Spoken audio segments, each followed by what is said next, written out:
Good evening and welcome to NTD UK News. I'm Stuart Leeson, and here are today's top stories. A Commons committee is calling for the government to reveal the countries on the holiday travel green list in 10 days' time. The Met Office and Microsoft are building the world's most powerful weather forecasting supercomputer, and British security service MI5 joins Instagram. You can even ask questions to serving officers.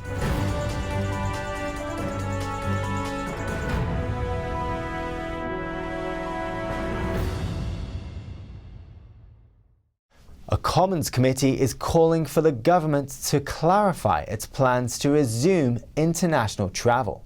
They say an announcement is needed in the next 10 days, or the travel industry, as well as holidaymakers, may miss out.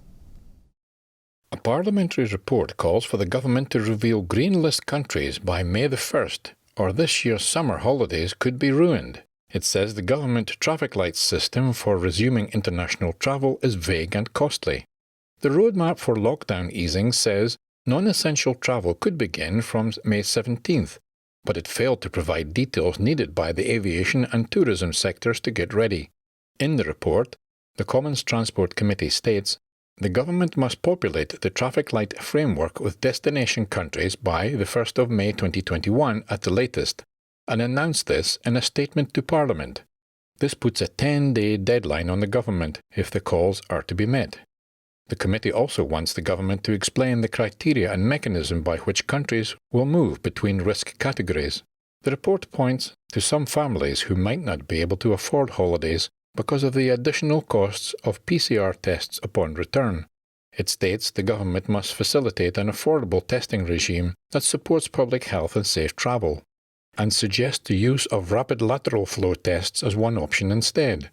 The report also highlights other travel-related issues that have cropped up as a result of new systems in place due to the pandemic, such as long queues at Heathrow as travellers wait to pass through checks at arrivals.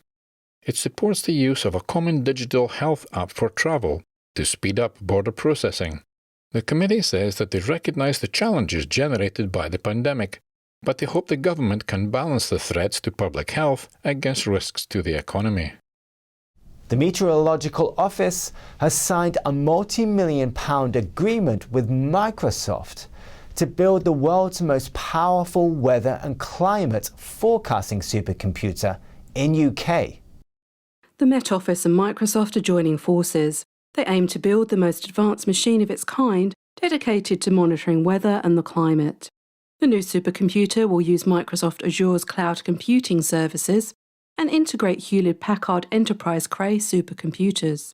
The Met Office said it will be in the top 25 supercomputers in the world and be twice as powerful as any other in the UK.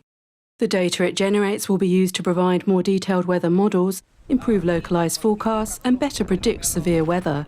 It follows a commitment by the UK government in February 2020 to pump £1.2 billion investment into the project. Business Secretary Kwasi Kwarteng said, the new supercomputer, backed by a £1 billion UK government investment, will act as a catalyst for unlocking new skills, technologies and jobs. The supercomputer is expected to be up and running in the summer of 2022. At a virtual summit on climate change, Prime Minister Boris Johnson highlighted the importance of protecting nature, saying that the human race have to deal with the loss of habitat and species. At a virtual climate summit, attended by 40 global leaders, Prime Minister Boris Johnson emphasised the link between climate and nature. If we're going to tackle climate change sustainably, we have to deal with the disaster of habitat loss and species loss across our planet. He said the UK has great potential to develop wind power. We have the biggest offshore wind capacity still, I think, of any country in the world, the Saudi Arabia of wind, as I never tire of saying. He spoke optimistically about new technology solutions like more accurate weather forecasts like those we hope to see from the UK's new Met Office, £1.2 billion supercomputer. At the meeting, US President Joe Biden pledged to cut carbon emissions by 50 to 52% below 2005 levels by the end of this decade. Johnson called it a game-changing announcement and said he was thrilled to hear it. The European Union clinched a major climate deal on Wednesday. It came just before a virtual climate summit today hosted by US President Joe Biden. The EU's member states and Parliament agreed on binding targets for greenhouse gas emission cuts. It will put the 27-nation bloc on a path to being climate neutral by 2050. European Commission President Ursula von der Leyen wrote on Twitter, "Our political commitment to becoming the first climate-neutral continent by 2050 is now also a legal commitment. The climate law sets the EU on a green path for a generation. The EU will also commit itself to an intermediate target to cut emissions by at least 55% by 2030, compared to 1990 levels. The climate law will guide the bloc's regulations in the coming decades." Some lawmakers and activists criticized the deal as insufficient. It came just before a virtual climate summit on Thursday hosted by US President Joe Biden. The UK government this week also set itself a new climate target. It pledged to cut emissions by more than 3/4 by 2035. China is the world's biggest greenhouse gas emitter, emitting more than the United States and the EU combined. Washington, London and Brussels hope to push Beijing to do more to reduce emissions before the next UN climate conference in Glasgow this November. PPE contracts worth billions of pounds raise flags for possible corruption. That's a finding of a new report. It says dozens of contracts were awarded to those with known political connections to the Conservative Party. Transparency International UK raises concerns how the government awarded contracts for PPE, or personal protective equipment. The anti-corruption group says it appears the government favoured those with political access. In a new report, the organisation identifies 73 contracts that deserve further investigation. They're worth more than £3.7 billion. The report also finds 24 were awarded to those with known political connections to the Conservative Party. They are worth £1.6 billion. The report reviewed nearly 1,000 contracts worth £18 billion. Transparency International says the system designed to fast-track offers of PPE supplies appear to be partisan and riven with systemic bias. The report says almost 99% of COVID-related contracts, worth £17.8 billion, were awarded without any form of competition. A government spokesman says in response, all PPE procurement went through the same assurance process and due diligence as carried out on every contract. Ministers have no role in awarding them. The National Audit Office last November criticised that the government set aside the normal standards of transparency during the pandemic. The High Court ruled earlier this year that the government unlawfully failed to publish details of pandemic-related contracts worth billions. Russian police rounded up scores of protesters on Wednesday as allies of Kremlin critic Alexei Navalny staged nationwide protests over his failing health in jail. The same day, President Vladimir Putin warned the West against provocations. President Vladimir Putin warned the West on Wednesday not to cross Russia's red lines, saying Moscow would respond swiftly and harshly to provocations. Relations are under acute strain over Ukraine and the health of jailed opposition leader Alexei Navalny, whose supporters were gathering in protest across the country as Putin spoke. Putin makes a point of never naming Navalny, his fiercest critic, who is 3 weeks into a hunger strike in jail and gravely ill. We don't want to burn bridges, Putin said in his annual State of the Nation address. However, those who organise any provocations that threaten our fundamental security interests will regret their actions, like they've not regretted anything for a long time. Monitors said police seized scores of protesters in the first hours of the rallies. Before them, 2 of Navalny's closest allies were arrested in Moscow, their lawyers said.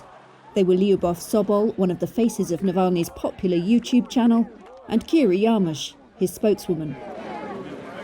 Navalny survived a nerve agent poisoning last year that Russia denies carrying out.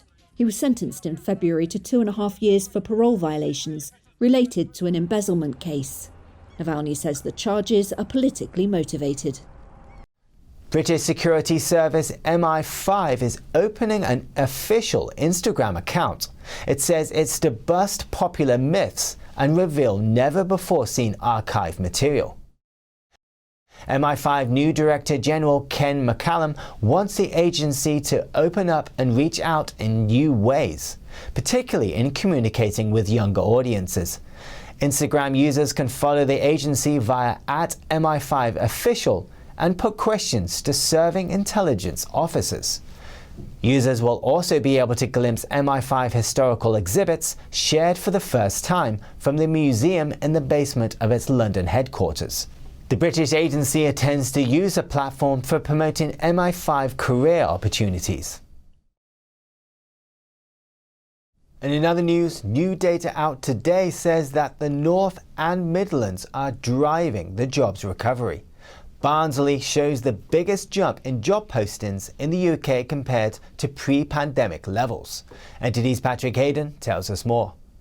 Job postings in the North and Midlands are recovering fast. That's according to a new report by jobs website Indeed and the Centre for Cities think tank.